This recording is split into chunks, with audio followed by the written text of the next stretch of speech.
يتمنى كل لاعب تركي أن يسجل، يتمنى أن يسجل في مرمى المنتخب الألماني، ولكن متى يحدث ذلك؟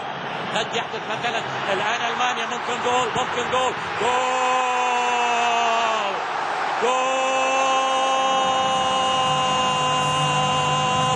سواها أوزيل، سواها أوزيل ويابل نفس الكلام، سواها أوزيل ويابل نفس الكلام وسجل الهدف. ولكن لم يحتفل كثيرا مسعود أوزيل.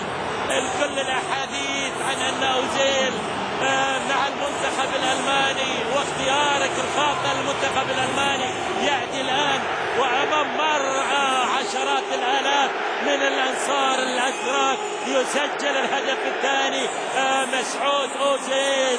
إذا راح يجيب لنفسه حكي وايد وحديث وايد سواء في تركيا على وجه التحديد ومن الأنصار والمشجعين بسبب هذا الهدف اللي سجله، لكن يعني يحتفل على استحياء. بعض اللاعبين يقول لك والله ما راح احتفل، وهو لم يتحدث في هذا الموضوع، ولكن الآن انت تلاحظ معي ان بهذا الشكل وحديثه عن